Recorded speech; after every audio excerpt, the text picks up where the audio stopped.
guys, welcome back to my channel. If you're new here, my name is Mina and I make videos every Fridays, and today's video is going to be the Netflix and books tag. I don't remember who it's by as of right now, but I will link the main video down below that I watched. This is basically just a bunch of questions that relate your Netflix habits to your books, and basically you're just talking about books and Netflix, which are two of my favorite things as of right now. So we're just gonna go ahead and get started. Okay, so question number one, which is recently watched. The last book you finished reading. The last book that I finished reading, I'm just checking my Goodreads right now. The book that I just finished reading actually yesterday is called Symptoms of Being Human by Jeff Garvin, and it is an audiobook. I listened to it on audiobook on the app Script, and it is, I actually wrote what it's about. So it's about a 16-year-old gender fluid individual. Their name is Riley, and I don't remember their pronouns, so I'm just gonna say they.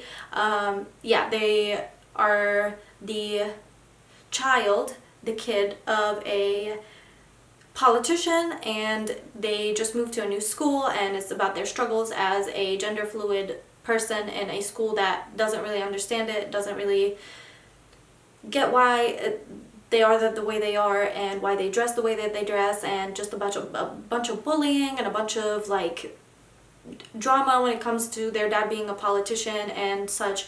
And yeah, it was very, very interesting. I have never read a book about a character or the main protagonist being a gender fluid person, so it was very, very interesting, and I very much enjoyed it, and it was very eye-opening to the things that gender fluid people go through on a day-to-day basis.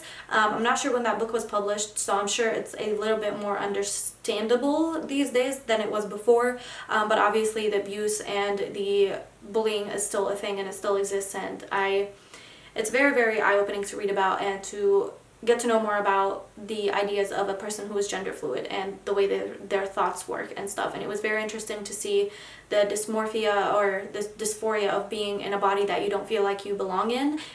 So yeah, it was very eye-opening, and I very, very much enjoyed it. Number two, top picks. A book that have been recommended to you based on the book you have previously read. So it's not on a book that I have previously read, but I was in a bookstore recently, and the person that was there, that was working there, saw me looking at this book, and he recommended it to me. He said it was very good. It's called The Subtle Art of Not Giving a Fuck, a counterintuitive approach to living a good life by Mark Manson. And yeah, it was recommended to me. I don't know why. I was just looking at it. I wasn't really interested in it. So it's obviously a nonfiction work of basically how to live your life and how to restructure your thoughts and stuff. I didn't end up getting it because I wasn't really interested in it, but my sister bought it, so maybe one day I'll borrow it from her and read it. But that's the book that I have been recommended most recent. Okay, number three, previously or recently added. The last book you bought. The last book I bought was anything on this shelf right here. I'm pointing right here. So you got Six of Crows, Crooked Kingdom, Shadow and Bone, Lives of Saints, King of Scars, Rule of Wolves, Shadow and Bone series, The King's Cage. So yeah, I recently just did a big order, and that was the most recent that I bought. Number four, popular on Netflix. Books that everyone knows about, two you've read and two you have read or have no interest in reading. Okay, two books that everybody knows about that I've read are obviously Divergent. Everybody knows about Divergent. It's a story about this world where it's a dystopian novel, very, very old, about this world where people are split into 5 factions or 5 different communities. There's one that value intelligence, one that value honesty, one that honor courage, and so on and so forth, and everybody knows about that, and I have read them. But another book that everybody knows about that I've obviously read is Harry Potter. Everybody knows about Harry Potter. Everybody knows what Harry Potter is. Yeah, a book that everyone knows that I have no interest in reading is probably the Maze Runner series. I'm not really interested in rereading them. I don't really care about them. Yeah, and a book that I have no interest in reading, I would say probably Midnight Sun by Stephanie Meyer, which is, I guess, some add-in to this Twilight series. I have no idea what it's about. I know it used to be some sort of fanfic at some point, but yeah, I haven't really read it. Maybe it's like a Twilight told from Edward's point of view, but I have no interest in reading it because I just, maybe one day I'll change my mind, but as of right now, I have no interest in reading it. Okay, number 5, Comedies, a funny book.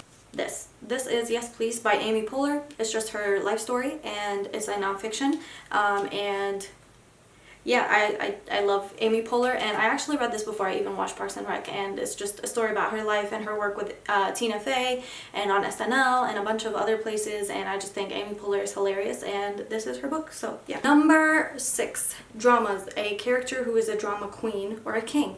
Twilight, Bella. She is a drama queen to the next level. She's seriously insane.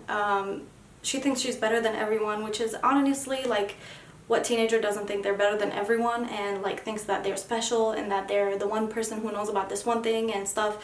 But yeah, I definitely think she's a drama queen, and she brought all that problems to herself if she had just let Edward go. Number 7, a book with cartoons on the cover. So this isn't a book, but this is a Bob's Burgers pan-fried graphic novel, and it has cartoons on the cover because they're cartoons, and that's literally all I own with a cartoon on the cover because I don't own anything else, so I hope this counts. Number 8, Watch It Again, a book or a series that you want to reread. Book series that I would really love to reread that I only have one book of, which is why I haven't reread it because I need to purchase the rest of them, is the Court of Thorns and Roses by Sarah J Maas, which is a retelling of Beauty and the Beast in a YA fantasy way. I love this series so much, but I only read the first, second, and third book. I haven't read A Court of Frost and Starlight, I think it's called. I don't know why I stopped, but I need to reread the first 3 and then continue on with the rest of them, so I would love to get to this at some point. Documentaries, a nonfiction book you'd recommend to everyone. I would recommend Big Magic by Elizabeth Gilbert, I want to say. It's by the same author that wrote Eat, Pray, Love, and it's basically about creativity and inspiration, and I would say I would recommend it only to artists and people who are creative, but I think even if you're not creative, you could really benefit from the way that she thinks and the way that she speaks on things. I think she does a very good job of describing creativity and inspiration in a different way than I've ever heard before, and I listened to the audiobook and it was excellent. So yeah, I definitely recommend it. Okay, number 10, Action and Adventure, an action-packed book. A Number in the Ashes series by Sabaa Tahir is action-packed to the brim, full of everything and pain and heartache and action, and it's really good. If you don't know what this book is about, it's about a girl who is a part of a world where her family gets murdered basically, and she's living with her grandparents, and one day her grandparents get attacked because these people are looking for her brother, who is a part of a group of people that aren't supposed to be around, and that who are considered very dangerous, and they're looking for him. So she ends up escaping and leaving her brother when he gets caught, and then she ends up having to go back into the commandant's world, which is the ruler of this world, or this country that they live in, and she has to go back into the palace and work as a maid undercover to try to save her brother, and it's really good. There's 4 books in the series, and Sabaa Tahir did such a wonderful job at writing this series. One of my favorites of all time. They're all four books are out, so you don't have to wait for anything, and I definitely recommend you read it if you haven't already. Number 11, new releases, a book that just came out or will be coming out soon that you can't wait to read. The new Victoria Aveyard book, The Realm Breaker, or the new Tahira Mafi book that she's coming out with, which I watched her, it's called Woven Kingdom or something like that, and it's an Enemies to Lover YA Game of Thrones inspired series, and it's going to be coming out in 2022 in February, and I'm super excited for it. I can't wait. I would honestly, I would pre-order if I could. If it comes out and there's a pre-order link, I will probably order it because I'm super excited. I love an Enemies to Lovers, and I love Tahira Mafi's writing and her protagonist and her love interest, so I'm super excited. Okay. Number 12, Max. Tag some people. I tag anybody who would like to do this tag. I think this is a very fun tag. I will put the questions down below, and I will put the creator's video also down in the description, in the video that I watched by Hannah, who inspired me to do this video. And yeah, that concludes this video, you guys. I hope you enjoyed. Let me know down below if you agree with any of my thoughts on any of these books, or if you have different answers to any of these books, or these prompts. I thought this was a very fun tag to do. If you have any more tags you would like me to do, let me know down below. But yeah, that concludes this video. Thank you so much for watching. Always remember to keep your head, heels, and stand your time, to treat people with kindness, and I'll see you guys again next week with another video. Bye, you guys.